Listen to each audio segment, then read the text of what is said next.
Dans cette vidéo, on va parler de la SCI.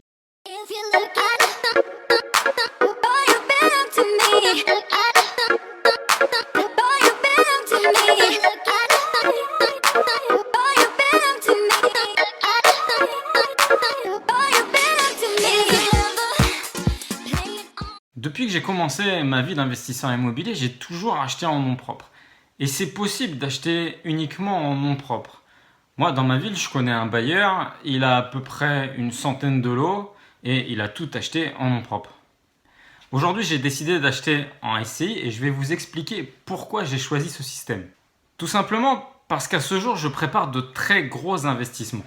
La première des raisons, c'est que la banque vous voit comme un professionnel, puisque vous achetez avec une structure professionnelle, tout simplement. Comme je vous ai dit, je prépare de très gros investissements et ce sont de très gros montants. Et la SCI, justement, rassure les banques à travers ce montage financier. J'avais pour but de lancer une activité SARL où j'incluais mon activité foncière, mon activité de marchand de biens. Mais là, je peux vous dire que les banques m'ont mis un très gros stop. Je vous ferai une petite vidéo justement pour retracer un petit peu ce parcours et vous verrez la banquière qui me met un gros frein concernant mon activité de marchand de biens. C'est quelque chose sur lequel les banques sont assez frileuses en fait. Comme je vous ai dit, j'ai déjà acheté en nom propre et j'ai un encours déjà assez conséquent en nom propre et c'est pour ça que je passe par ce système de la SCI également. Une autre raison pourquoi je choisis la SCI, c'est qu'elle comporte énormément d'avantages. Les gros projets sur lesquels je suis parti vont être des projets de location meublée. Et l'avantage que comporte la SCI, c'est que lorsque vous êtes en imposition à l'IS, vous ne payez quasiment pas d'impôt sur ce type de projet. Je vais vous montrer dans une vidéo prochaine un prévisionnel complet de mes investissements. Encore un petit peu de patience où vous verrez exactement quelle imposition j'ai choisi. Donc là, comme je vous ai dit, ça va être l'imposition à l'IS et quelle marge brute et quelle marge nette je fais sur ces types d'investissements lorsque je passe par une structure telle que la SCI. Mais la raison essentielle pour laquelle j'ai choisi la SCI, elle est toute simple.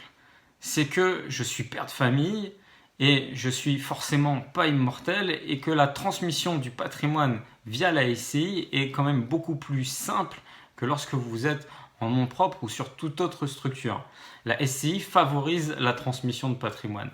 Et moi, je fais de l'immobilier pour moi, pour vivre de mes loyers, bien sûr, mais également, en étant père de famille, je pense à l'avenir de mes enfants. Le prix moyen d'une SCI, c'est entre 1000 à 1500 euros. Que vous passiez par un comptable ou que vous passiez par un avocat ou votre notaire, c'est à peu près le prix moyen d'une SCI. Personnellement, j'ai eu la possibilité de faire la SCI pour beaucoup moins cher, c'est-à-dire pour moitié prix, puisque j'ai des accords privilégiés avec mon notaire, j'ai fait beaucoup d'opérations avec lui et également j'étais un apporteur d'affaires pour lui. Donc forcément, un lien privilégié s'est instauré et j'ai eu une remise assez conséquente sur le prix de ma SCI. Je l'ai eu quasiment moitié prix. Mais dans le lien que je vais vous mettre là, dans la vidéo, vous allez pouvoir monter une SCI pour encore moins cher que moi ce que j'ai pu faire. Comment? C'est assez simple, il suffit de cliquer là sur le lien ci-dessous et tout sera expliqué. Vous pourrez voir comment monter une SCI, rédiger des statuts, bref, tout faire. Donc cliquez là, vous allez avoir tout un descriptif, toute une formation pour comment monter une SCI à vraiment pas cher et tout est détaillé dans ce lien ci-dessous. N'oubliez pas, cliquez là et surtout une chose, un pouce j'aime si vous avez aimé cette vidéo, n'hésitez pas à la partager et abonnez-vous à ma chaîne et je vous dis à bientôt. Ciao. Que je me rends chez le notaire. J'ai dit cette année 2016, je ferai de très gros investissements et le notaire va m'aider à constituer des sociétés pour justement acquérir ces investissements. Et là où je voulais en venir par rapport au notaire, c'est qu'on entend